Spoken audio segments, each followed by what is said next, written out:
سلام، من رابرت کیوساکی هستم. خیلی ها منو با کتاب پدر پولدار پدر بی پول میشناسن. من این کتابو برای افرادی نوشتم که تصمیم جدی برای ثروتمند شدن گرفتن، اما هیچ نقشه راهی برای رسیدن به استقلال مالی ندارن. در واقع هیچ نقشه راهی هم نبود. در یه بازه زمانی با کتاب‌هایی مثل بیاندیشید و ثروتمند شوید از ناپل آن هیل و یا کتاب ثروتمندترین مرد بابل، شما یه مسیر مه‌آلودی به سمت ثروت و دارایی دیدین، اما هیچ وقت کسی نبوده که این مسیر رو با یه نورافکن قدرتمند برامون روشن کنه تا بدونیم دقیقاً از کجا باید به کجا بریم. این مشکلی بود که من همیشه داشتم. من خیلی سخت میخواستم ثروتمند و پولدار بشم، اما نمیدونستم چطور. برای همین دست به کارهای بیشتری زدم. در واقع تا قبل از آشنا شدنم با پدر پولدارم که در ادامه داستانشو براتون شرح میدم، من تصورم این بود که ثروتمند شدن به معنی بیشتر پول به دست آوردنه و برای بیشتر پول به دست آوردن حتما باید بیشتر کار کنیم. شما هم اینطور فکر میکنین؟ اما بعداً فهمیدم که این اشتباهه. در اصل این مسیر فقره. حتی اگه بیشتر هم درآمد داشته باشید هیچ وقت ثروتمند نمیشید. درست مثل پدر فقیرم. اون بیشتر از پدر ثروتمندم درآمد داشت، اما در اصل فقیر بود. اطرافتون رو نگاه کنین. خیلی از افرادی رو میبینید که به نحوی سخت کار میکنن و درآمد خوبی دارن، اما طبق الگویی که توی این برنامه میخوام به شما آموزش بدم، اونا فقیر هستن، چون زمانشون رو با پول معامله میکنن. اونا الان درآمد بیشتری دارن، اما معلوم نیست در آینده درآمدشون همچنان رشد کنه یا نه. معلوم نیست که هزینه هاشون چقدره. تازه در خوشبینانه ترین حالت اونا اصلا فرصت لذت بردن از ثروتشون رو هم ندارن. پس توی این برنامه شما چند تا اصل و نکته مهم یاد میگیرین که به ترتیب به شما میگم. 1. فرق زیادی بین ثروتمند بودن و پولدار بودن وجود داره که در ادامه براتون توضیح میدم. 2. خونه یه سرمایه نیست. از ذهنتون بیرون کنین. 3. برای ثروتمند شدن لازم نیست هر روز ساعت 5 صبح بیدار شین و تا ساعت 10 شب کار کنید. 4. تو دنیای امروز املاک محل سرمایه گذاری خوبی هستن، اما این ایده ها هستن که شما رو ثروتمند میکنن. 5. اگه با افزایش درآمدتون ساعت کاری یا سختی کارتون بیشتر میشه، شما ثروتمند نمیشید. دارین مسیر رو اشتباه میرین. 6. شما باید مسیر پولی که وارد زندگیتون میشه و از زندگیتون خارج میشه رو بدونین. این مسیرها سخت نیستن. در واقع 4 تا مسیر بیشتر نیستن که دقیقاً این برنامه اونا رو به تفصیل براتون شرح میده. 7. ثروت هیچ ربطی به سن، جنسیت، سرمایه اولیه، پارتی و لابیگری، موقعیت و کشوری که توش زندگی میکنین نداره. همش به یه چیز ربط داره: افکارتون. 8. ثروتمند شدن یه علمه. شما هم میتونین اونو یاد بگیرین و ثروت شخصیتون رو بسازین. 9. ثروتمندا از راههای عجیب و غریب ثروتمند نشدن. اونا از راههای خیلی معمولی و عادی به ثروت رسیدن. از فکر ایده های خارق‌العاده و عجیب برای یه شب پولدار شدن بیرون بیاین. 10. ثروت هیچ ارتباطی با شانس نداره. در واقع یه مسیره و توی این مسیر شما هیچ گزینه‌ای جز ثروتمند شدن ندارید. خب اینا اصل ماجرایی بود که برای شروع این برنامه لازم داشتید بدونید. در واقع من ذهن شما رو میخواستم آماده کنم تا موضوعاتی رو با شما به اشتراک بذارم که بتونید سریعتر در فرکانس و مسیر ثروت آفرینی قرار بگیرین.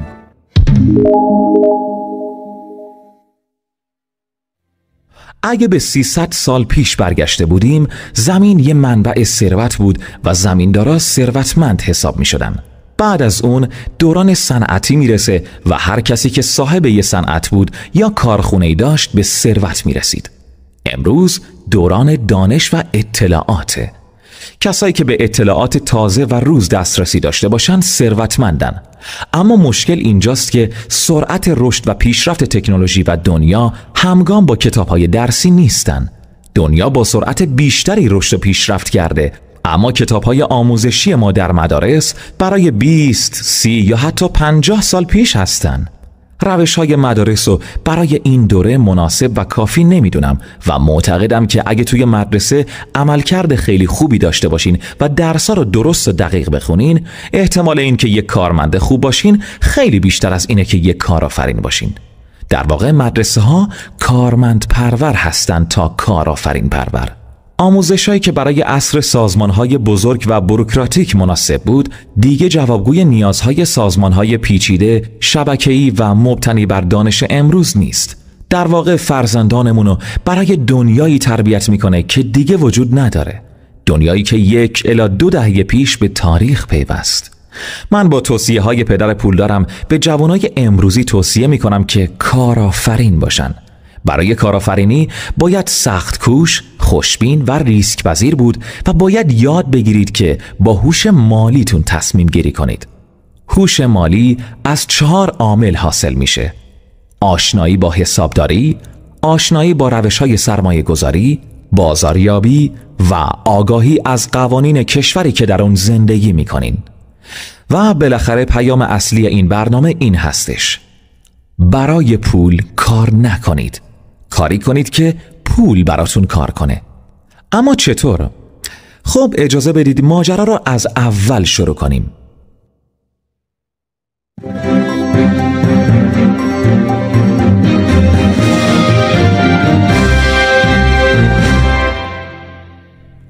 بخش اول. من 2 تا پدر داشتم، یکی بی پول و یکی هم پولدار.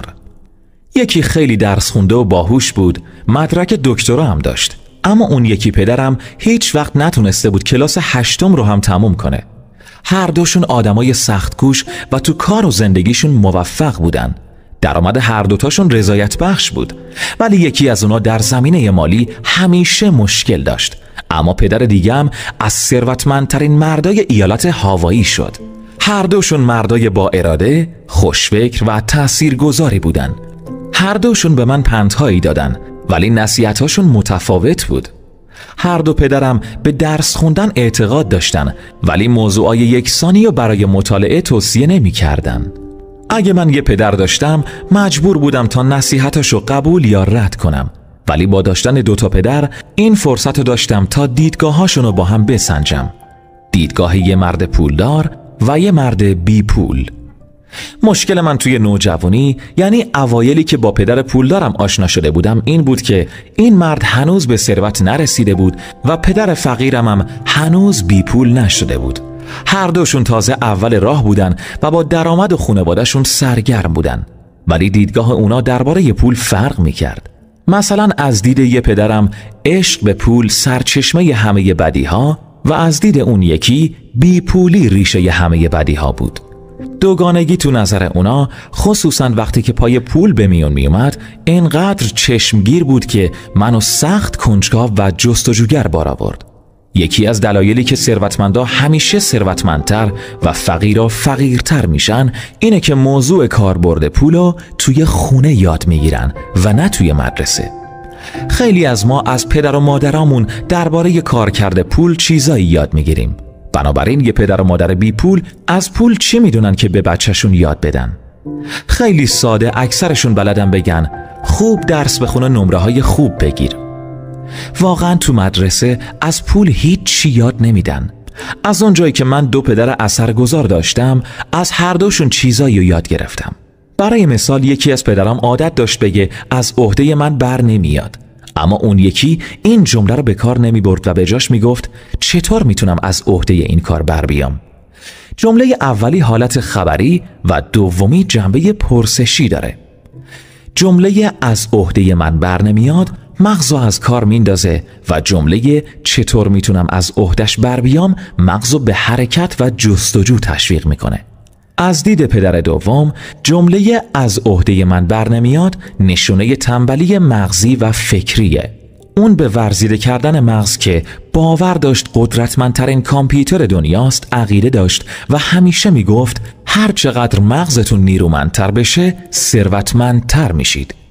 یکی از پدرها توصیه میکرد خوب درس بخون تا تو شرکت خوبی استخدام بشی و توصیه پدر دیگم این بود که خوب درس بخون تا بتونی شرکت ارزشمندی برای خریدن پیدا کنی. یکی از پدرها میگفت دلیل این که ثروتمند نشدم شما بچه هامید و اون یکی میگفت دلیل این که باید ثروتمند بشم شما بچه هامید. یکی میگفت پولو باید محتاطانه و بدون ریسک هزینه کرد و اون یکی میگفت مدیریت خطر کردن رو یاد بگیرید. یکی عقیده داشت خونه ما بزرگترین دارایی خانواده است و به عقیده اون یکی خونه بزرگتر یه بدهکاریه و هر کسی که بیشترین درآمدش رو توی خرید خونه سرمایه گذاری کنه دچار دردسر میشه. هر دو پدر صورت حساباشون رو وقت خودش پرداخت میکردن، ولی یکی تو اولین فرصت و اون یکی تو آخرین فرصت. به عنوان یه نوجوان آگاهانه تصمیم گرفتم تا همیشه به انتخاب اندیشه هاشون توجه کنم و اینکه نصیحت کدومشون رو آویزه گوشم کنم، پدر پولدار یا پدر بی پول. هرچند که هر دوی این آقایون سخت بر لزوم آموزش و یادگیری تاکید داشتن، اما دیدگاهشون تو این که چی باید یاد گرفت متفاوت بود. یکیشون از من میخواست تا خوب درس بخونم، به درجات تحصیلی بالا برسم و برای پول درآوردن کار کنم، وکیل، حسابدار و یا کارشناس ارشد مدیریت بازرگانی بشم و اون یکی منو تشویق میکرد تا برای ثروتمند شدن درس بخونم و بدونم که پول چطور کار میکنه و چطور میتونم اونو به خدمت خودم بگیرم. اون همیشه میگفت من برای پول کار نمیکنم، پول برای من کار میکنه. از 9 سالگی تصمیم گرفتم تا تو زمینه پول از پدر پولدارم پیروی کنم و یاد بگیرم. گوش دادن به پدر بی پولم و کنار گذاشتم. هرچند که دارای مدرک عالی دانشگاهی بود، اما من تصمیم داشتم آینده مالیم شبیه پدر پولدارم بشه. همین که تصمیم گرفتم تا جانانه به کی گوش بدم، آموزشم تو زمینه کارکرد پول شروع شد. پدر پولدار به مدت 30 سال به من درس داد تا 39 ساله شدم. وقتی که فهمید اون چیزیه که میخواسته بهم یاد بده به خوبی ایده هاشو فهمیدم و یاد گرفتم، دیگه ادامه نداد. پول فقط گوشه ای از قدرته. از اون قدرتمندتر آموزش مسائل مالیه. پول میاد و میره، ولی اگه چگونگی کارکرد پول رو یاد بگیرین، بر اون چیره و مشغول ثروتمند شدن میشین. چون من از 9 سالگی یادگیری رو شروع کردم، درسای پدر پولدارم ساده بودن. مهمترین اونا 6 درس بود که در طول 30 سال تکرار می شدن. این برنامه آموزشی اساره اون 6 درسه. به همون سادگی که پدر ثروتمندم به من یاد داد، منم میخوام به شما منتقل کنم. درس 1: ثروتمندا برای به دست آوردن پول کار نمی کنن. درس 2: چرا یاد گرفتن دانش مالی ضروریه؟ درس 3: مواظب کسب و کارتون باشید. درس 4: تاریخ مالیات ها و قدرت شرکت های بزرگ رو داشته باشید. 5: ثروتمندا پولشون رو سرمایه گذاری میکنن. درس 6: برای یادگیری کار کنید، نه پول درآوردن. تو ادامه این برنامه از درس اول شروع میکنم و گام به گام مسیر ثروتمند شدن رو به شما آموزش میدم. همونطور که پدر پولدارم به من آموزش داد که امروز به استقلال مالی و ثروت رسیدم و زودتر از موعد تو جوانی خودم رو بازنشسته کردم تا از زندگیم لذت ببرم، در حالی که شرکت‌هایی که تأسیس کردم بدون حضور من در حال پول سازی برای من هستن. آماده اید از درس اول شروع کنیم؟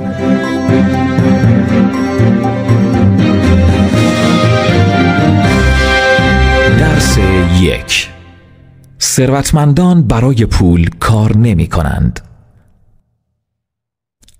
پدر، میتونی به من بگی چطور میشه ثروتمند شد؟ پدرم روزنامه عصر رو کنار گذاشت و پرسید پسرم چرا میخوای ثروتمند بشی؟ گفتم امروز مادر جیمی رو در حال رانندگی با کادیلاک تازه‌شون دیدم. آخر هفته‌ام به ویلای کنار دریاشون میرن. 3 تا از دوستا رو با خودشون میبرن، ولی من و مایک دعوت نشدیم. گفتن شما بچه‌های فقیرید و با ما جور در نمیایید. پدرم با ناباوری پرسید واقعا همچین چیزی گفتن؟ با آهی غمگین گفتم بله. پدرم در سکوت سری تکون داد. عینکشو از روی بینی بالا زد و به خوندن روزنامه ادامه داد. منم همینطوری منتظر پاسخ موندم.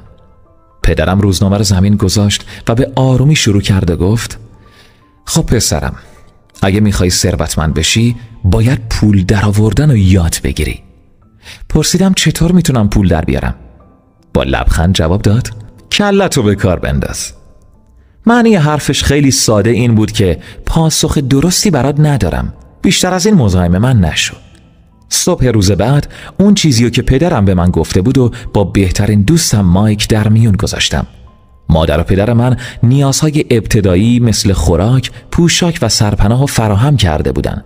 اونا عادت داشتن که بگن اگه چیز دیگه میخواید برای به دست آوردنش کار کنید. مایک پرسید خب برای پول در آوردن چی کار کنیم؟ گفتم نمیدونم ولی از تو میخوام با من شریک بشی. مایک قبول کرد و تو یکی از بعد از ظهرها اون پرتو نوری که تو انتظارش بودیم تابیدن گرفت. مطلب و مایک تو یکی از کتابای علمی خونده بود. من و مایک به خونه تک تک همسایه های منطقه سر زدیم و خواهش میکردیم تا تیوب خمیر دندونشون رو برای ما نگه دارن. نگرانی مادرم بیشتر شد. کنار ماشین لباسشوییش گوشه‌ای رو به عنوان انبار مواد خام انتخاب کرده بودیم. یه روز مادرم با لحنی جدی پرسید پسرا چی کار میکنید؟ یا این آشغالا رو خودتون ببرید بیرون از خونه یا همه رو خودم دور میریزم. توضیح دادیم که به زودی قرار تولیدمون رو شروع کنیم. منتظر چند تا همسایه دیگه ایم که خمیر دندوناشون رو مصرف کنن و تیوبای خالی اونا رو هم جمع کنیم. مادرم یه هفته دیگه به ما مهلت داد. تاریخ تولید رو جلو انداختیم. پدرم یه روز با یکی از دوستاش به خونه اومد و دید که 2 تا بچه 9 ساله توی پارکینگ خط تولیدشون رو با تمام سرعت راه انداختن. گرده پودر سفید همه جا بود. روی یه میز دراز پاکت‌های کوچیک شیر که توی مدرسه مصرف میشن و منقل بزرگ خانواده ویژه کباب کردن پر از زغال آتیش سرخ با گرمای زیادم بود. پدرم با احتیاط جلو اومد. اون و دوستش که نزدیکتر شدن دیدن که داخل دیگ فولادی روی آتیش پر از تیوبای خالی خمیردندونه که ذوب میشن. اون موقع تیوبای پلاستیکی خمیردندون هنوز به بازار نیامده بود. ما لوله ها رو تو دیگ فولادی میریختیم و گرما میدادیم تا ذوب بشه.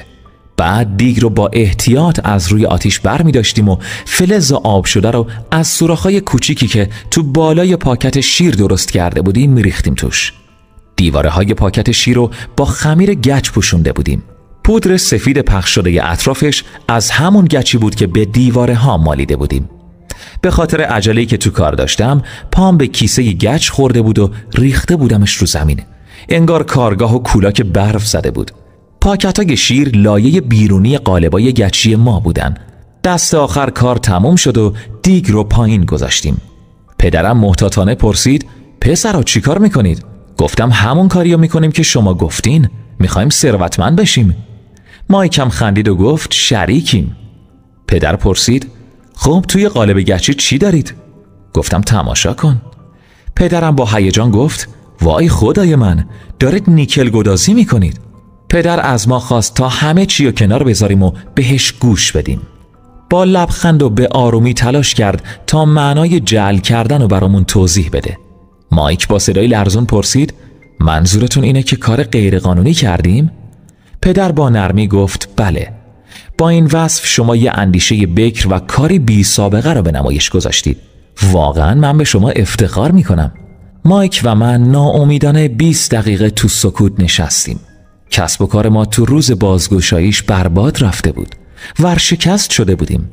به مایک گفتم گمان میکنم جیمی دوستاش راست میگن. ما آدمای فقیری هستیم. پدرم برگشت و گفت پسرا شما وقتی فقیرید که دست از تلاش بردارین. نکته مهم اینه که شما حرکتی کردین. شما کاری انجام دادین. من به هر دوی شما افتخار میکنم. ادامه بدید و تسلیم نشید. پرسیدم پدر پس چرا شما ثروتمند نیستین؟ گفت چون من یه معلمم. واقعیتش معلما به ثروتمند شدن فکر نمی کنن. فقط درس دادن رو دوست دارن. اگه میخواید درس ثروتمند شدن رو یاد بگیرین برین پیش پدر مایک. مایک با چهره‌ای در هم کشیده گفت پدر من؟ پدرم با لبخند تکرار کرد بله پدر تو. کارشناس بانکی من و پدرت یه نفره. ایشون از پدرت سخت تعریف میکنه. چند بار به من گفته که پدرت در زمینه پول ساختن نابغه است. با شنیدن این حرفا من و مایک خوشحال شدیم و با پدرش دیدار کردیم. پدر مایک خیلی ما رو تحویل گرفت و از پرسش ما خوشش اومد. خیلی جدی رو به ما کرد و گفت پسرا آماده اید؟ ما هم با تکون دادن سرمون جوابشو دادیم. ادامه داد خیلی خوب، به شما میگم چطور ثروتمند بشید، ولی نه به روش مدرسه‌ای. باید کار کنید. منم آموزش میدم. اگه کار نکنید از درسم خبری نیست. گفتم میتونم چیزی بپرسم؟ گفت نه، یا قبول کنید یا بفرمایید برید. اگه نتونید از همین الان ذهنتون رو تصمیم گیرنده بار بیارید، هرگز پولساز نمیشید. فرصت ها میان و میرن. اینکه بدونید کی و چطور باید سریع تصمیم گرفت مهارت مهمیه. فرصتی که خواستین الان در اختیارتونه. تا 10 ثانیه دیگه یا درس شروع میشه یا قرارمون به هم میخوره. من و مایک قبول کردیم. پدر مایک گفت به فروشگاه من میرید و برام کار میکنید. ساعتی 10 سنت به شما میدم و هر شنبه 3 ساعت کار میکنید. من گفتم ولی شنبه ها بازی بیسبال دارم. پدر مایک با عصبانیت گفت قبول میکنید یا ولش میکنید؟ پاسخ دادم قبول میکنم و اینطور شد که کار کردن و یاد گرفتن رو به جای بیسبال انتخاب کردم. 3 هفته پیاپی تو فروشگاه کار کردم. ساعت 12 کارم تموم می شد و مسئول فروشگاه 3 تا سکه 10 سنتی کف دستم می زشت که حتی اون موقع تو دهه 1950 برای یه بچه 9 ساله پول هیجان انگیزی نبود. با فرارسیدن هفته 4 من آماده ترک کار شده بودم، چون می دیدم که برده ساعتی 10 سنت شدم. گذشته از این، بعد از اولین دیدار دیگه پدر مایک رو نمی دیدم. وقت نهار به مایک گفتم من این کارو ول می کنم. مایک به خنده افتاد. با عصبانیت و ناراحتی پرسیدم چرا میخندی؟ مایک گفت پدرم گفته بود که اینطوری میشه. گفت که هر وقت آماده ترک کار شدی بریم پیشش. حاضر و آماده روبرو شدن باهاش بودم. حتی پدر واقعیم هم از دستش عصبانی بود. پدر واقعیم، همونی که اسمشو پدر بی پول گذاشتم، باور داشت که پدر پولدار از قانون حمایت از کودکان سرپیچی کرده و باید تحت پیگرد قرار بگیره. به ملاقات پدر مایک رفتم. بعد از 1 ساعت معطلی منو به اتاق خودش برد و گفت شنیدم که میخوای حقوقت بیشتر بشه وگرنه کارتو ترک میکنی. با بغض گفتم شما شرط رو رعایت نکردی.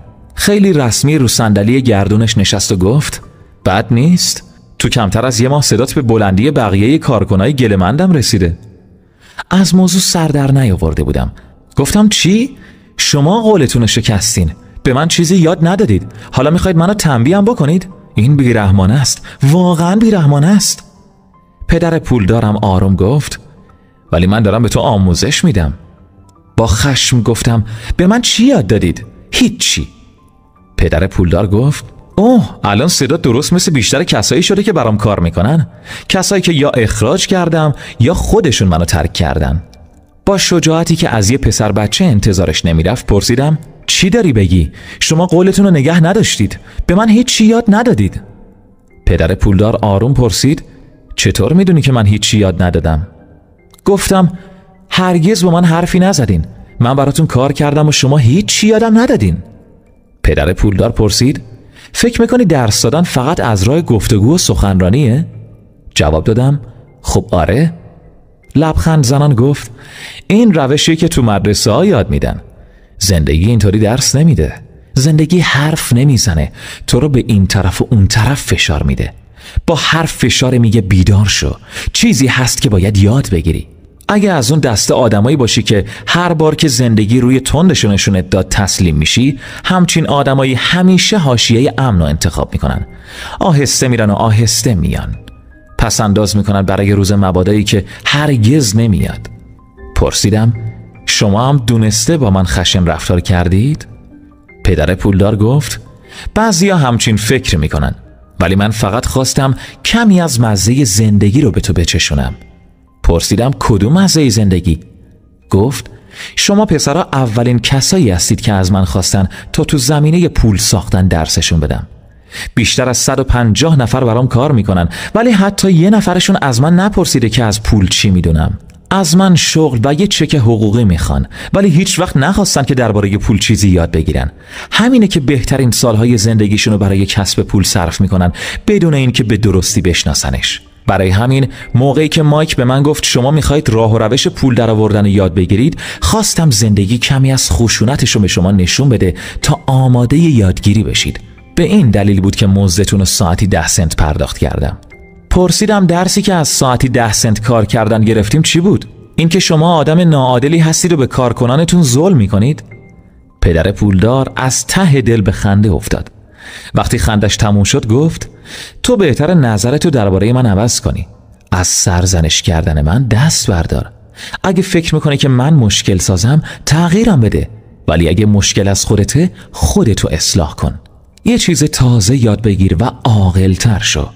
خیلی از مردم میخوان دنیا رو عوض کنن غیر از خودشون. بذار یه چیزی بهت بگم، تغییر خودت از تغییر همه مردم آسون تره. گفتم نمیفهمم. پدر پولدار با صبری گفت به جای خودت منو سرزنش نکن. گفتم ولی شما بودید که ساعتی 10 سنت به من دادین. پدر پولدار با لبخند پرسید خب چی یاد گرفتی؟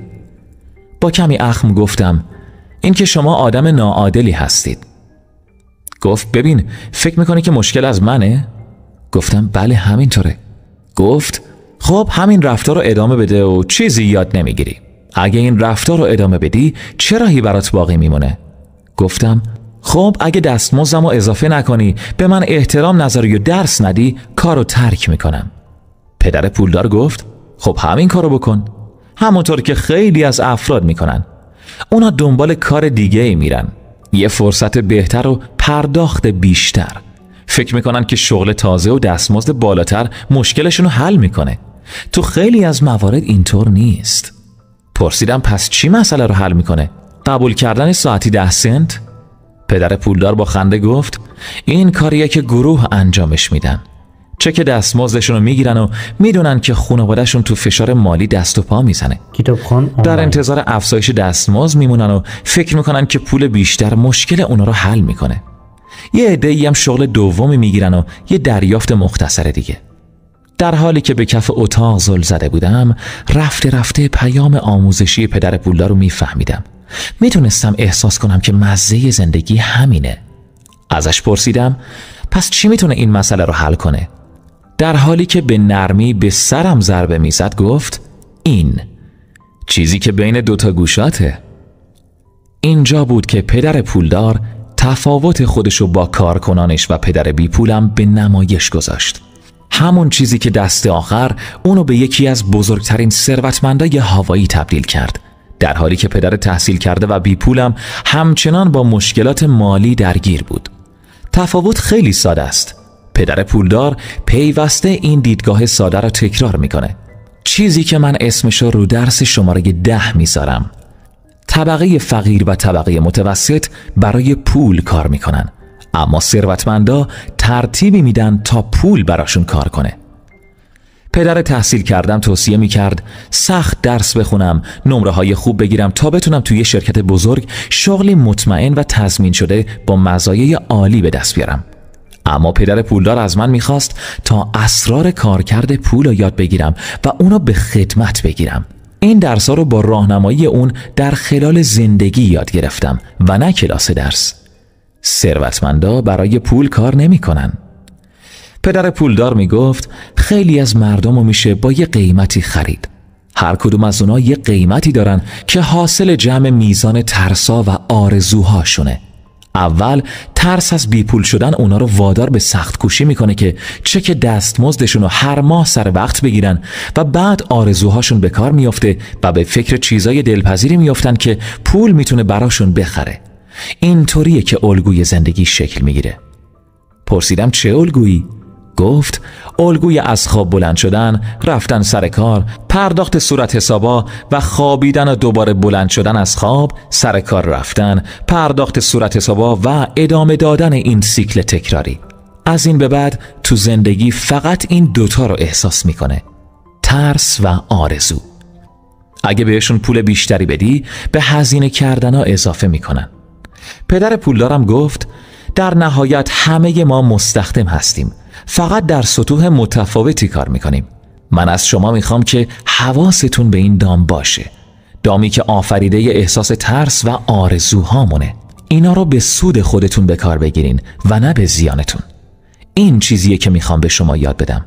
اگه تو سایه احساسات به بالاترین درآمد هم برسین، همچنان برده این، یه برده با دستمزد بالا. پرسیدم چطور میشه از این دام در امان باشیم؟ پدر پولدارم جواب داد دلیل اصلی بیپولی یا رویارویی با مشکلات چیزی نیست جز ترس و جهل، وگرنه اقتصاد و دولت یا ثروتمندا هیچ تأثیری روی وضعیت مالی شما ندارن و اگه خیلی‌ها همچین ادعایی میکنن دارن بهونه میارن. ترس درونی و جهل انسانو توی این دام اسیر میکنه. پس شما درس بخونید و دانشگاه رو تموم کنید، منم یادتون میدم که چطور بیرون از دام بمونین. پدر پولدار توضیح داد که زندگی انسان یعنی تلاش و دست و پا زدن بین نادانی و آگاهی. شما اگه برای آگاهی وقت و انرژی نمیذارید، دارید برای جهل فرصت مناسبی ایجاد میکنین. اگه ثروتمند نمیشین، پس دارین فقیر میشین. اگه پیشرفت نمیکنین، پس دارین پسرفت میکنین. این جهان ایستانی است، همیشه در حرکت هستین. پدر پولدار می گفت به کار ادامه بدید، هرچه زودتر از فکر نیاز به دستمزد رها بشید.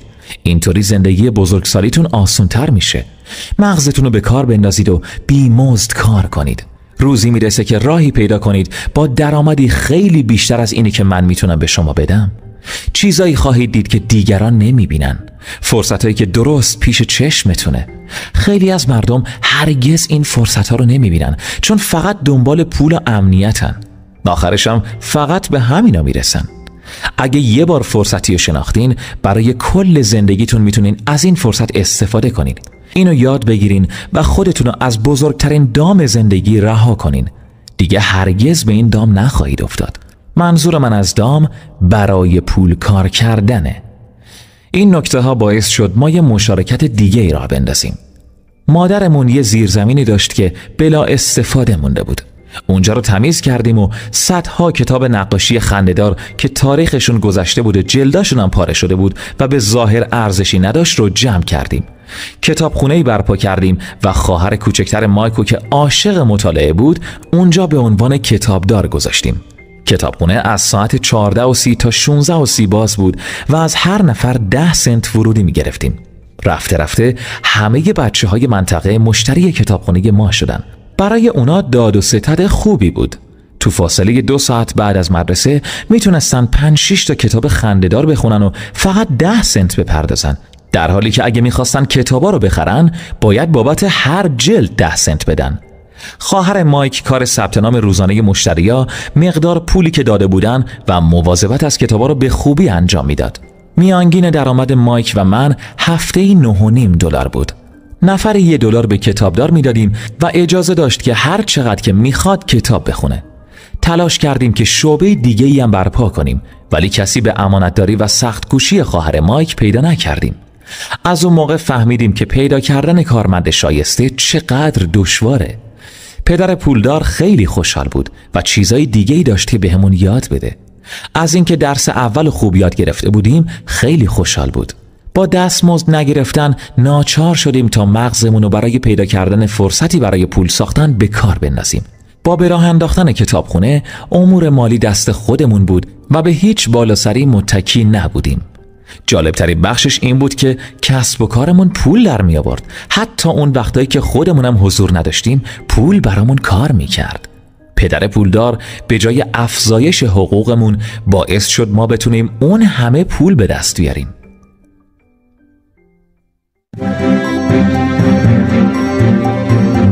بخش سوم، درس 2، چرا هوش اقتصادی ضروریه؟ سالها گذشت. پدر پولدارم ثروت غیر قابل شمارشی داشت. اون تونست با روشی که در پیش گرفته بود از فقر به ثروت عظیمی دست پیدا کنه و بهترین دوستم مایک سال 1990 امپراتوری پدرش رو تحویل گرفت. واقعا کارها رو بهتر از پدرش انجام میداد. اون و همسرش ثروتی دارن که نمیتونید مقدارش رو تصور کنید. امپراتوری پدر الان در دستای اونه و مایک در حال پرورش دادن پسرشه تا جاشو بگیره، همونطوری که پدر پولدار ما رو پرورش داد. در سال 1994 اون موقعی که 47 سال داشتم بازنشسته شدم. همسرم کیم 37 سال داشت. بازنشستگی تو این سن به معنای کار نکردن نیست، بلکه به معنی سد بستن مقابل تغییرات بزرگ و پیش بینی نشده است. چه کار بکنیم و چه کار نکنیم، ثروت ما همیشه طوری رشد میکنه که خیلی بیشتر از تورمه و ارزشش رو همیشه حفظ میکنه. از دید من اسم این وضعیت رو باید آزادی گذاشت. دارایی های ما اونقدر زیادن که به صورت خودکار بیشتر میشن، مثل درختی که میکاریم. سالها بهش آب میدیم ولی روزی میرسه که دیگه به شما نیاز نداره. ریشه هاش به خوبی تو زمین فرو رفته. درخت دیگه از شما بی نیاز میشه و فقط یه سایه آرامش بخش براتون داره. تو این دور و زمونه ما تو شرایطی متغیرتر از دوران گذشته زندگی میکنیم. به گمونم فراز و نشیب‌های 25 سال آینده دست کم همتراز با بالا رفتن و پایین اومدن هایی که در گذشته وجود داشتن.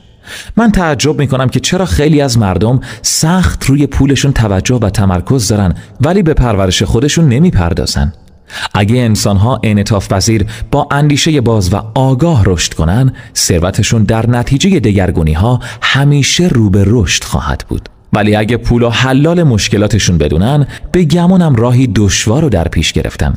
آدمای هوشمند مشکلات رو از جلوی خودشون برمی‌دارن و پول می‌سازن. پول بدون هوشمندی مالی خیلی زود از کف میره. خیلی از مردم تو زندگیشون این نکته مهم رو نمیفهمن که مقدار پول به دست اومده اهمیت نداره، مقداری که میمونه مهمه.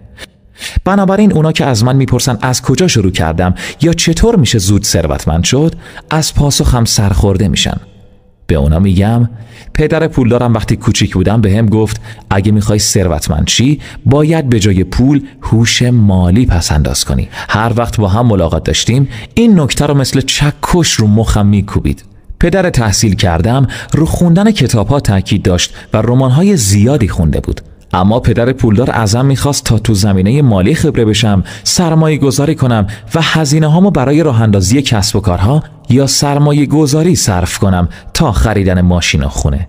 چون دارایی ها هستن که باعث میشن شما پولدار بشین و نه بدهی ها. چون پدر پولدارم معتقد بود دو نوع بدهی داریم، یکی بدهی خوب و یکی بدهی بد. مثال بدهی خوب شروع کسب و کار با وامه که باعث میشه که ثروت بیشتری به دست بیارید و بدهی هم بعد از مدتی صاف بشه. اما شما کسب و کاری دارین که برای شما پول سازی میکنه. در آخر فقط باید این نکات مهم رو به خاطر داشت. 1. ثروتمندا دارایی میخرن اما فقرا فقط هزینه به بار میارن. برای مثال ثروتمندا با درآمدشون به جای خرید یه ماشین گران قیمت یک کسب و کار یا یه ملک میخرن و اونو تعمیر میکنن و میفروشن تا پول بیشتری به دست بیارن. اما فقرا دارایی نمیخرن، پولشون رو صرف چیزایی میکنن که فقط باعث هزینه میشه براشون. 2. طبقه میانی جامعه بدهی هایی میخرن که فکر میکنن داراییه. دارایی چیزی هستش که پولو تو جیب شما میذاره، مثل ملکی که خریدید و اجاره دادید و یا پولی که بابت شروع کسب و کاری دادید و هر ماه سودی به حساب شما واریز میکنه. اما بدهی چیزیه که پولو از جیب شما بیرون میاره، مثل خونه‌ای که خریدین و فکر میکنین یه داراییه، در حالی که هر ماه پولی بابت هزینه ها و نگهداریش پرداخت میکنین و هیچ پولی به حساب شما واریز نمیکنه.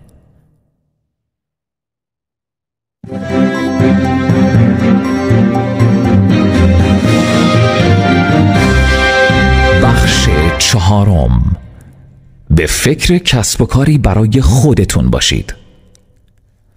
در سال 1974 از آقای ری کراک درخواست شد تا برای دانشجویان کارشناسی ارشد مدیریت بازرگانی دانشگاه تگزاس سخنرانی کنه.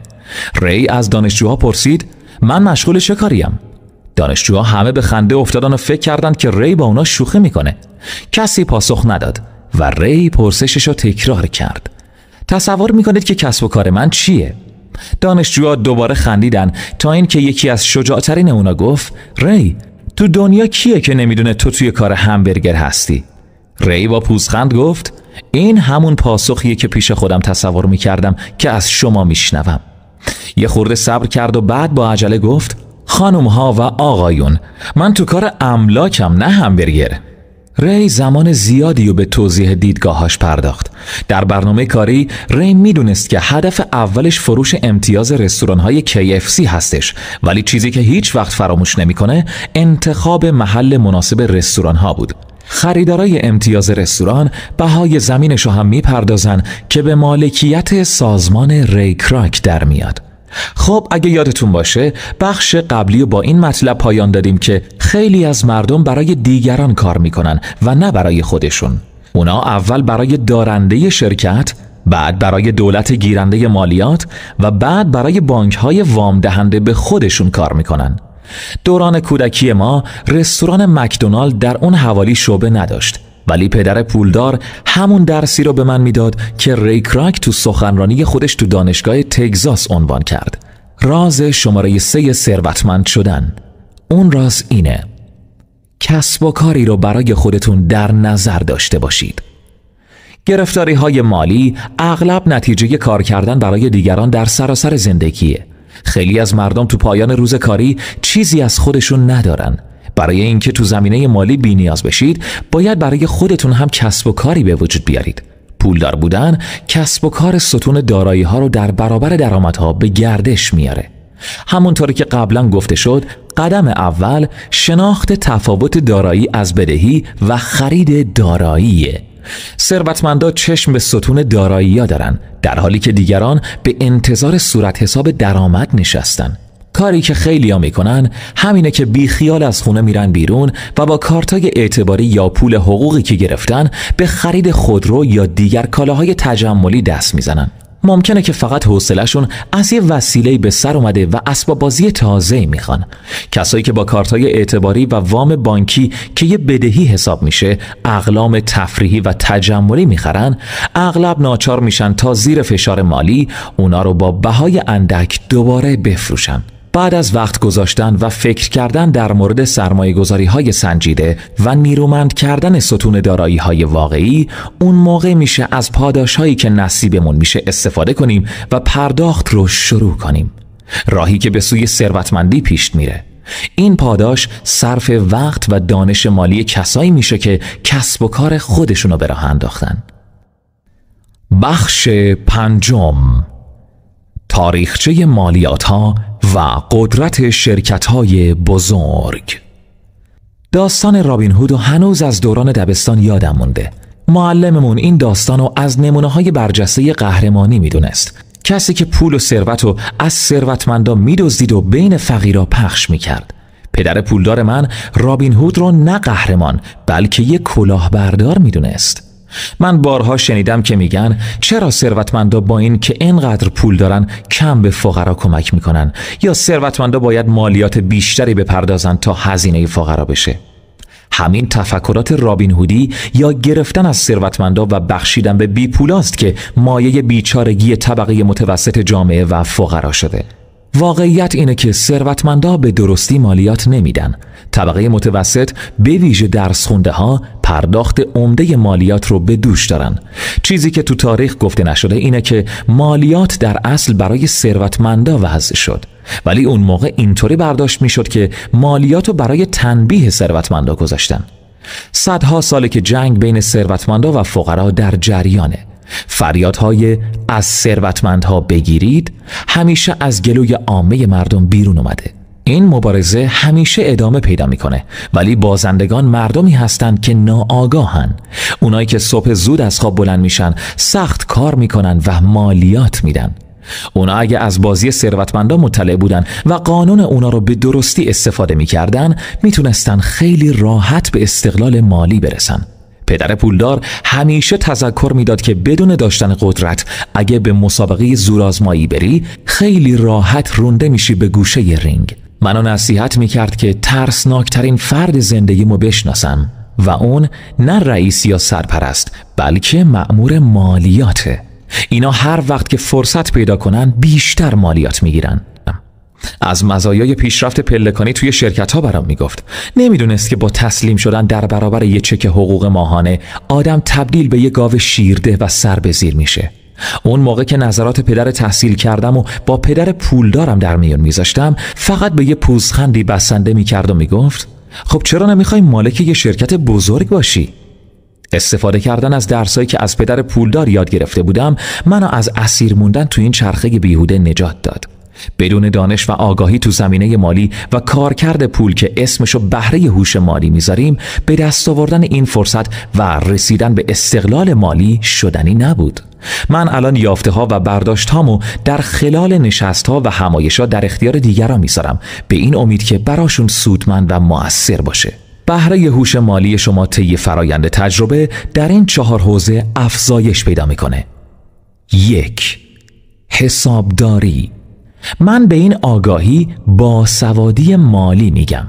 حسابداری یه مهارتی مفیده که برای برپا کردن امپراتوری خودتون بهش نیاز دارین. هرچقدر بیشتر پول داشته باشید باید حساب و کتاباش روشن‌تر باشه، وگرنه کاخاتون فرو میریزن. حسابداری به بخش چپ مغز و جزئیات مربوطه. با کمک این مهارت از توانمندی‌ها و کاستی‌های هر کسب و کار آگاه میشید. برای تقویت این مهارت باید حساب و کتاباتون رو شروع به نوشتن کنید. یه دفتر حسابداری داشته باشید. بشینید هر آخر هفته حساب کنید که این هفته چه خرج‌هایی کجاها انجام دادید. آیا این خرج‌ها رو انجام نمیدادید پولتون بیشتر میشد یا جای درستی خرج کردید؟ و یا اگه مثلا تو کسب و کار X مبلغ 10 میلیون تومان بخواید سرمایه گذاری کنید، چطور و چه وقت این پول به حساب شما برمیگرده؟ تمام تمرینات این بخش با نوشتن شروع میشه. شما باید عادت کنید حساباتون رو بنویسید و دقیق مسیری که پول وارد زندگیتون میشه تا وقتی که پول از زندگیتون بیرون میره رو رصد کنید و زیر نظر بگیرید. دقیقاً باید کشف کنید چند درصد از درآمد ماهیانتون صرف سرمایه گذاری، چند درصد صرف هزینه و چند درصد صرف دارایی هاتون شده. اینطوری دید بهتری نسبت به اوضاع مالیتون پیدا میکنید. 2. سرمایه گذاری. من اسمشو دانش مجبور کردن پول به پول درآوردن گذاشتم که به بخش سمت راست مغز یا بخش آفریننده اون ربط داره. شما برای تقویت این مهارت باید همواره در حال پرسش باشید. همیشه از خودتون بپرسید چرا این مغازه موفق‌تر از مغازه کناریشه در حالی که جفتشون اجناس مشابهی میفروشن، یا چرا شرکت X از شرکت Y موفق‌تر عمل کرده، و یا اینکه چطور کسب و کاری راه اندازی کنم تا موفق و سودآور باشه. با این پرسش‌ها شما به سمت دانش و اطلاعات جدیدی از کتاب‌ها و استادان راهنمایی میشید که به صورت پیوسته و بروز آگاهیتون بالا میره. 3. شناختن بازارها. داشتن شناخت عرضه و تقاضا. شناخت جنبه‌های فنی بازار یعنی اون چیزهایی که بر اثر کارکرد احساسات شکل میگیرن، مثل فروش اسباب بازی‌ها تو آغاز سال نو و دیگر عوامل کارا توی بازار. جنبه‌های بنیادین اون مهارته. مثلا آیا سرمایه گذاری تو وضعیت کنونی بازار درسته یا نادرست؟ برای درک بهتر این موضوعات فقط باید مطالعه و تحلیل کنید. 4. قانون. تصور کنید که یه سازمان و یه فرد از مهارت‌های فنی حسابداری و سرمایه‌گذاری در روند بازار آگاهن. یکی از قوانین مالیات و بهره برداری از امتیازهای داشتن شرکت آگاهه، ولی اون یکی شرکت چیزی در مورد این نمیدونه. تفاوت حرکت و پیشرفت این دو مثل راه رفتن و پرواز کردن میشه. در دراز مدت نتیجه خیلی متفاوته. پس همین امروز یک کتاب قانون بگیرید و قوانین مربوط به کسب و کارتون رو مطالعه کنید و سعی کنید اشراف کامل بر روی قوانین مالیاتی داشته باشید. بهره هوش مالی از نتیجه و همافزایی مهارت‌ها و هوشمندی‌های زیادی ساخته میشه.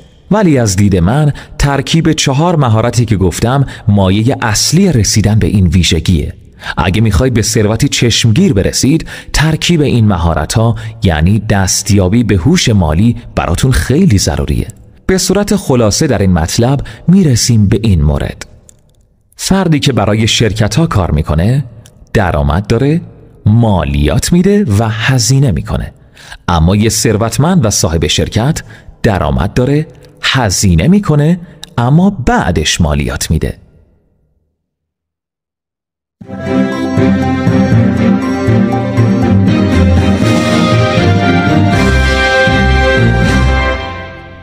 بخش 6: ثروتمندان پول میآفرینند. هممون توانمندی ها و هوش خوبی داریم، ولی چیزی که دست و بالمون بسته یه خورده کمبود اعتماد به نفسه. عمل نکردن ما به دانش ناشی از ناآگاهی مالی نیست، بیشتر از نداشتن اعتماد به نفسه. این کاستی در برخی از مردم بیشتر دیده میشه. دلیلش چیه؟ به شما میگم. بعد از ترک مدرسه اغلب میدونیم که نمره‌های درسی دوران مدرسه خیلی اهمیت ندارن. در واقع تو زندگی واقعی به یه چیز دیگه‌ای برای سنجش موفقیت مالی نیاز داریم. شنیدم که با عنوانای گوناگونی مثل شجاعت، نترسی، دلیری، زیرکی یا سرسختی و مثل اینها صداش میزنن. این عامل هر عنوانی داشته باشه در ساختن آینده فرد نقش خیلی بیشتری از سابقه درسیش داره. تجربه شخصی خودم نشون داده که هر دو عامل دانش مالی و جسارت در کار ضروریه. چنانچه ترس بیشتر باشه نبوغ سرخورده میشه. تو کلاسام به دانشجوام خیلی توصیه میکنم که خطرپذیری و ریسک رو یاد بگیرن، دلیر باشن و اجازه بدن تا نبوغشون ترس رو به قدرت و هوشمندی تبدیل کنه. این پند برای گروهی کارسازه، ولی برای بعضیا فقط یه هیجان موقتیه. در زمینه کار کردن با پول خیلی از مردم ترس و وحشت دارن تا شکست نخورن. خب من حالا این سوال از شما میپرسم: چرا باید به پیشواز خطر برین؟ چرا لازمه تا هوشمندی مالی خودمون رو پرورش بدیم؟ چطور میشه سواد و آگاهی مالی به دست آورد؟ جواب من اینه: برای اینکه گزینه‌های بیشتری در راه پیروزی داشته باشیم. خیلی از مردم فقط یه راهو میدونن: سخت کار کردن، پسنداز و وام گرفتن. چرا باید هوشمندی مالی رو افزایش داد؟ چون میخواید کسی بشید که سرنوشت خودش تو دستای خودش باشه. با هر اتفاقی که رخ بده روبرو میشید و بهترش میکنید. گروه کوچکی میدونن که شانس آفریدنیه، همونطور که پول آفریدنیه. اگه بخواید خوشبخت بشید و پول سازی کنید، به جای این که مشغول کار کردن بشید، به هوشمندی مالی نیاز دارید. اگه از اون دسته مردمی هستین که در انتظار جور شدن فرصت مناسب میشینید، باید خیلی منتظر باشید. مثل اینه که منتظر باشید تا همه چراغای راهنمایی در سراسر مسیر 10 کیلومتریتون سبز بشن، اون موقع شروع به حرکت کنید. ما انسان‌ها تنها دارایی نیرومندی که داریم مغزمونه. اگه مغز و قوه فکریمون رو به درستی پرورش بدیم، میتونه دنیایی از ثروت رو خلق کنه. علاوه بر این، مغزی که پرورش پیدا نکنه میتونه طوری فقر و بیچارگی به بار بیاره که تا چند نسل خانواده ادامه پیدا کنه.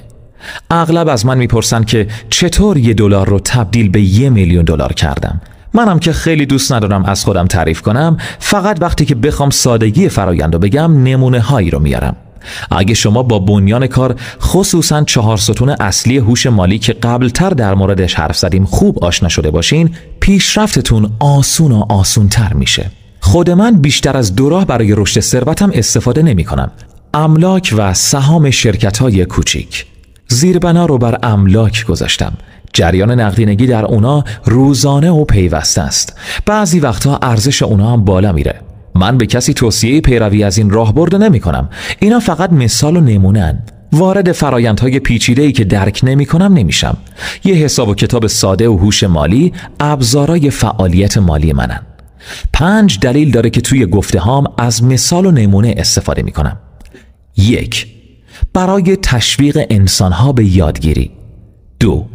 نشون دادن سادگی فرایند به کمک 4 راه پولسازی. 3. نشون دادن این که برای رسیدن به هر هدف میلیون‌ها راه وجود داره. 4. نشون دادن این که همه میتونن به ثروت برسن. 5. نشون بدم که نمیخوایم موشک هوا کنیم، همش فقط یه کار ساده است. من به پول مثل بازی تنیس نگاه میکنم. سخت بازی میکنم، اشتباه رخ میده، اصلاح میکنم، اشتباههای تازه تری رخ میده، دوباره اصلاح میکنم و بهتر میشم. اگه مسابقه رو باختم، کنار تور میرم، دست حریف و فشار میدم و با لبخند میگم به امید دیدار تا جمعه بعدی. خب قبل از اینکه بخش 6 رو هم تموم کنیم، اینم باید به شما بگم که ما 2 جور سرمایه گذار داریم. 1. گروه اول که بیشترن، اونایین که یه بسته سرمایه گذاری رو میخرن. از اول تا خرده فروشی. حالا هر فعالیتی باشه، مثل شرکت داد و ستد املاک و مستقلات، کارگزاری بورس یا برنامه ریزی مالی و یا میتونه صندوق سرمایه گذاری مشترک یا سهام و اوراق بهادار هم باشه. این یه راه ساده، تمیز و آسون تو سرمایه گذاریه. نمونهش کسیه که میخواد یه کامپیوتر بخره، میره فروشگاه و دستگاهو کامل میخره و از قفسه فروشگاه بر میداره. این افرادم همین کارو میکنن. دوست دارن همه چیز آماده باشه و اونا فقط پولشو پرداخت کنن. این گروه هم سود میکنن، اما به میزان کمتری نسبت به گروه دوم. 2. گروه دوم اونایی هستن که حرفه‌ای سرمایه گذاری میکنن. اینا بخش‌های یه سرمایه گذاری رو روی هم سوار میکنن، مثل کسی که قطعات یه رایانه رو جدا جدا میخره و میسازه.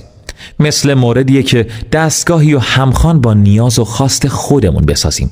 من سوار کردن قطعات رایانه رو نمیدونم، ولی میدونم که چطور بخش‌های یه فرصت رو روی هم جمع کنم، یا کسایی رو میشناسم که میتونن همچین کاری رو انجام بدن.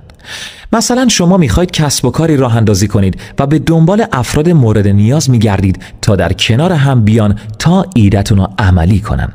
این گروه تحت هر شرایطی سود میکنن، چون میتونن تشخیص بدن کدوم قطعه کامپیوتر درست کار نمیکنه و اون قطعه رو عوض میکنن.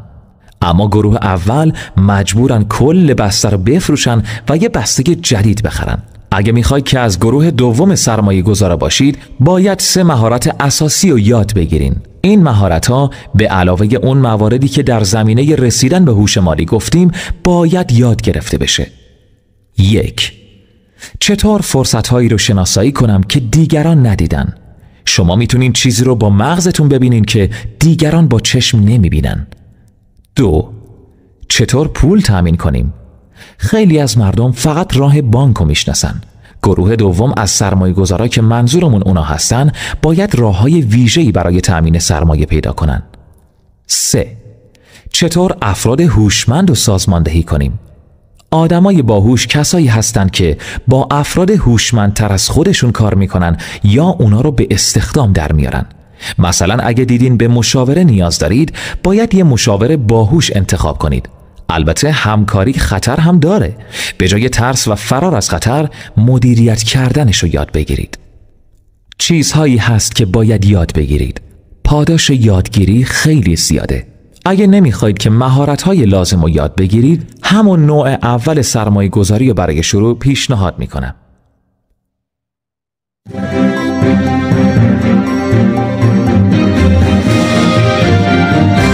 بخش 7. برای یاد گرفتن کار کنید، نه پول جمع کردن.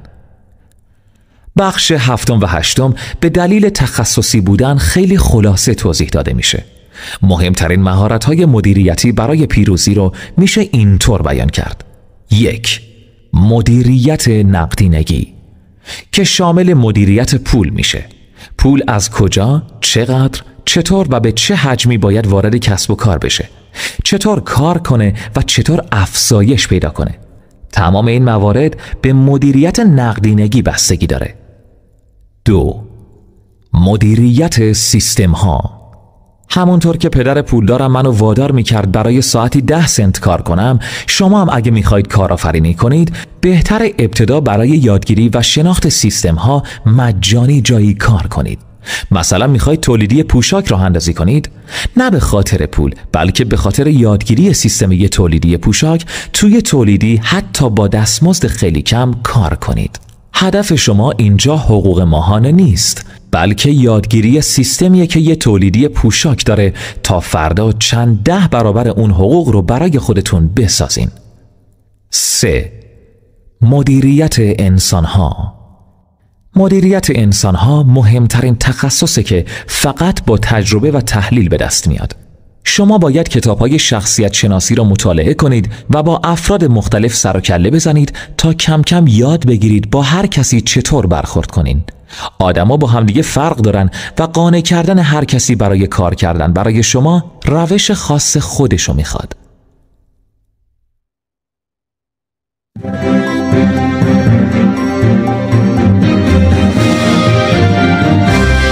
بخش 8. چیرگی بر موانع. انسان ممکنه که علیرغم درس خوندن و آگاه شدن در زمینه امور مالی، همچنان بر سر راه رسیدن به استقلال مالی با موانعی روبرو بشه. منظور من خانواده، دولت یا شریک و همکاراتون نیست. 5 دلیل عمده داره که ستون دارایی‌های برخی از افراد که اطلاعات مالی هم دارن اغلب خالی میمونه. این 5 دلیل اینها هستن: 1. ترس. 2. بدبینی. 3. تنبلی. 4. عادتهای نادرست. و 5. تکبر. به باور من هر انسانی در درون خودش از یه نبوغ مالی برخورداره. مشکل اینجاست که این نبوغ مالی از دوران مدرسه خواب مونده و نیاز به بیدار شدن داره. خوابیدن اون پیامد ناشی از اون تفکر فرهنگیه که پول و سرچشمه همه بدیها میدونه. تو این فرهنگ انسان تشویق میشه تا خوب درس بخونه، شغل دراز مدتی بگیره و برای پول درآوردن کار کنه. به ما یاد نمیدن که چطور پولو به کار کردن و خدمت خودمون وادار کنیم. تو بحث مالی همونطور که در ویدیوی آموزشی هم دیدین، پول تمام یک ایده است. یه باور، یه موضوع فکریه. شما باید افکار درستی در مسیر ثروت آفرینی داشته باشید. هیچ فرد بدبین، بدخلق و تنبلی نمیبینید که ثروت بزرگ و پایداری به دست آورده باشه. پس شدیداً بر روی باورهاتون در زمینه پول کار کنید. کاملاً باورهای محدود کننده را دور بریزین و باورهای تقویت کننده به جای اونها به خودتون تلقین کنید.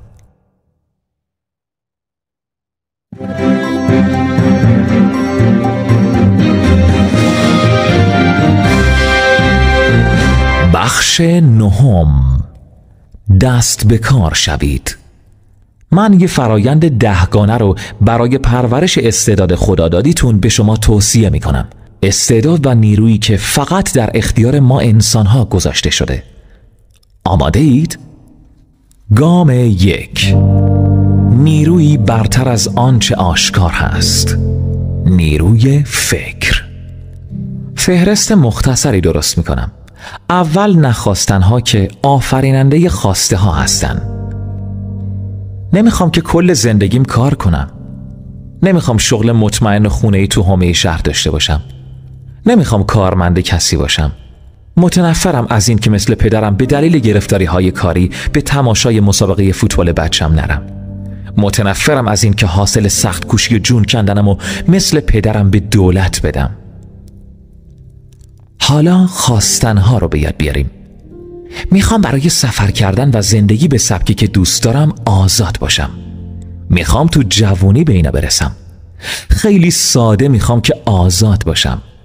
مهار وقت و زندگی دست خودم باشه. میخوام پولو به خدمت و کار کردن مجبور کنم. شما باید تمرکزتون رو به جای ناخواسته ها بر روی خواسته هاتون بذارین تا فرصت ها براتون نمایان بشن. اگه همیشه در حال غر زدن و گله و شکایت باشین، هیچ فرصت مناسبی برای پیشرفت تو مسیر خواسته هاتون به چشمتون نخواهد اومد. گام 2. حق انتخاب روزانه. نیروی گزینش. انسان ها میخوان حق انتخاب داشته باشن، به این دلیل که میخوان توی یه سرزمین آزاد زندگی کنن. پس این شما هستین که انتخاب میکنین چه افکاری در سر داشته باشین. موقعی که به مشکل برمیخورین میتونین انتخاب کنین این مشکل شما رو بیچاره و داغون کنه و یا میتونین انتخاب کنین تا از این مشکل به عنوان دلیل، بهونه و یا پله‌ای برای پیشرفتتون استفاده کنین. انتخاب با شماست. گام 3. دوستهای درست انتخاب کنید. نیروی همگرایی. من دوستامو بر اساس وضعیت مالیشون انتخاب نمی کنم. من دوستایی دارم که از تنگ دستی آهشون بلنده و دوستایی که میلیون‌ها دلار ثروت دارن. نکته مهم اینه که از هر دو گروه چیزهایی یاد میگیرم و این یادگیری آگاهانه است. در حالی که وارن بافت، دومین فرد ثروتمند دنیا، توصیه میکنه که فقط دوستایی داشته باشین که شما رو ثروتمند، شاد و سالم میکنن. انتخاب با شماست. شما در بلند مدت شرایط زندگی و مالیتون میانگین 5 نفر از دوستانتون خواهد شد که بیشتر وقتتون رو با اونها میگذرونین. گام 4. در یک فرمول خبره شوید، سپس به یادگیری فرمول تازه‌ای رو آورید. نیروی آموختن با شتاب. نانواها در پختن نون یه نسخه و فرمول رو پیروی میکنن، حتی اگه ننوشته و فقط در مغزشون باشه. پول ساختن هم اینطوریه. به این دلیل که پول را اغلب مایه میگن. شما ابتدا توی یه روش برای پول سازی باید خبره بشید. خوب پول بسازید. اونقدر پول بسازید که از اون روش یا خسته بشید و یا دیگه کار نکنه. بعد روش جدیدی برای پول سازی پیدا کنید. اغلب مردم در ابتدای پولسازی چندین روش برای پولسازی استفاده میکنن و چون انرژی و تمرکزشون هم تقسیم میشه، اغلب اوقات تو هیچ کدوم موفق نمیشن. گام 5. اول سهم خودتون رو بدید. نیروی احترام. اگه نمیتونید افسار خودتون رو تو دست خودتون داشته باشید، اطراف ثروت نگردید. اول به یه دوره آموزشی سربازی یا انضباطی برید تا این مهارت رو به دست بیارید. شما باید روی خودتون، نفستون و احساساتتون کنترل داشته باشید. سرمایه گذاری کردن، پول درآوردن و بعد به باد دادنش معنایی نداره. آدمایی مثل برنده های لاتاری نمیتونن خودشونو کنترل کنن. توی لیست ثروتمندترین افراد دنیا هیچ اسم فردی که لاتاری چند میلیون دلاری رو برنده شده نمیبینید. همین نبود کنترل بر نفس هستش که باعث میشه کسایی که اضافه حقوقهایی کلان میگیرن سریع خرجش میکنن، ماشینای تازه میخرن و سفرهای تفریحی لوکس میرن. به کارآفرینان توصیه میشه به جای تمرکز روی کالا، خدمات و دستمزدها، روی پرورش مهارت‌های مدیریتی تمرکز کنن. 3 از مهمترین مهارت‌های ضروری عبارتند از مدیریت جریان نقدینگی، مدیریت انسانها و مدیریت وقت خود. گام 6. به کارگزاران خوب مزد بدهید. نیروی رایزنی برتر. اغلب میبینیم که بر دیوار خانه ها تابلوی فروش بیواسطه نصب کردن یا توی آگهی های تلویزیونی از کارگزاران ارزان میشنوید. پدر پولدار برعکس اینا رو توصیه میکرد. اون باور داشت که باید به حرفه‌ای ها دستمزد خوب داده بشه. خودش هم این کار میکرد. کارگزار چشم و گوش شما تو بازاره. همیشه اونجا هستن و نیازی به حضور من و شما نیست. گام 7. همچون سرخپوستان نیروی رایگان گرفتن. اولین مهاجرایی که به آمریکا آمدن در برابر برخی از عادتهای فرهنگی بومیان سردرگم می شدن. برای مثال اگه یه سفیدپوست احساس سرما می کرد، سرخپوستا بهش پتو می دادن. سفیدپوستم فکر می کرد هدیه است و موقعی که سرخپوست برای پس گرفتن پتو می اومد، اغلب جریان به دعوا ختم می شد. انسان‌ها عادت دارن به همدیگه کمک کنن. از نیروی درخواست کردن و کمک رایگان گرفتن استفاده کنید. خیلی از مشاورای بزرگ حاضرن در صورتی که شجاعت پرسش داشته باشید به شما کمک کنن و پاسخ سوالاتتون را به شما بدن. پس هیچ وقت فکر نکنید که مشاوره و پاسخ پرسشاتون گرونه. درخواست کنید تا به شما داده بشه. گام 8. این دارایی های شما هستند که برای شما وسایل رفاه و خوشگذرانی میخرند. نیروی تمرکز. من هم چیزای قشنگ و تجملی و به اندازه دیگران دوست دارم. فقط تفاوتش اینه که خیلی از مردم چیزای تجملی رو با گرفتن وام و قرض میخرن. نه، این درست نیست. شما نباید وسایل خوشگذرانی و تجملی رو با درآمدتون بخرید، بلکه باید اینا رو با سود حاصل از دارایی هاتون بخرید. گام 9. نیاز به اسطوره ها. نیروی افسانه ها. تو بازیای کودکی آرزو می‌کردم مثل قهرمانا باشم و می‌خواستم همه چیز رو درباره‌شون بدونم. باشگاه و میزان پرداخت‌هاشون رو میدونستم و میدونستم که قهرمانا چطور به اونجا میرسن. می‌خواستم تا همه چیز رو درباره قهرمانای دلخواهم بدونم، چون می‌خواستم مثل اونا بشم. برای همین اسطوره‌هایی برای وضعیت مالیتون داشته باشین. افرادی که الگوی شما باشن. به لیست ثروتمندان نگاهی بندازین و افرادی که خلق و خوی شخصیتشون شبیه شماست رو انتخاب کنین و شیوه زندگی و نگاهشون به پول رو کشف کنین.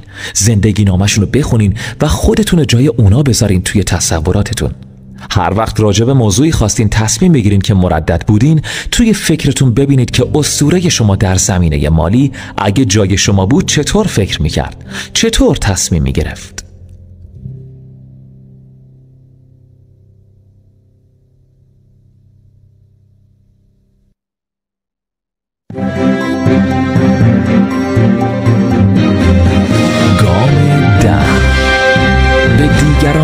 یاد بدهید خودتان هم خواهید آموخت. نیروی بخشش. هر دو پدر من معلم بودن. پدر پولدار به من درسی داد که در سراسر زندگی همراه هم میمونه و اون نیاز به خیرخواهی و بخشندگیه. پدر تحصیل کردم از وقت و دانشش خیلی میبخشید، ولی هرگز پول به کسی نمیداد. میگفت وقتی پول اضافی داشتم این کارو میکنم و البته هیچ وقت همچین فرصتی پیش نمیومد. اما شما باید بدونید که بخشش جزئی از مسیر ثروته. ثروتمندترین افراد جهان بخشنده ترین هستند. نگاهی به بخشش هایی که بیل گیتس یا وارن بافت در طول دوران زندگیشون انجام دادن بندازین تا به اهمیت این موضوع پی ببرید.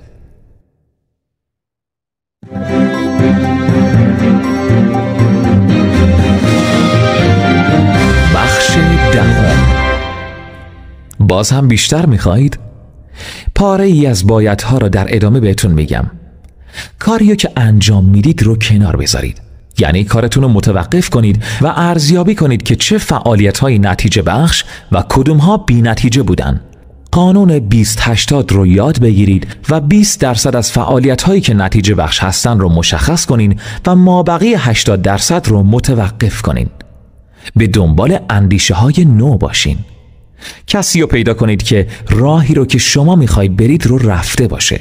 به یه نهار مهمونش کنید، ازش راهنمایی های بکر بخواید و چم و خم انجام اون کار رو جویا بشید. در کلاس های آموزشی شرکت کنید و دوره های آموزشی راجع به کار یا سرمایه گذاری برید. پیشنهادهای زیادی بدید. من وقتی میخوام ملکی بخرم به موارد زیادی سر میزنم و پیشنهاد میدم. اگه شما هم پیشنهاد درست رو نمیدونید مثل من هستین. پیشنهاد و بنگاه و کارگزار میده. یه خورده کار برای من میمونه. تو هر منطقه‌ای که میخواید ملک بخرید ماهانه 10 دقیقه رانندگی و یا پیاده روی کنید.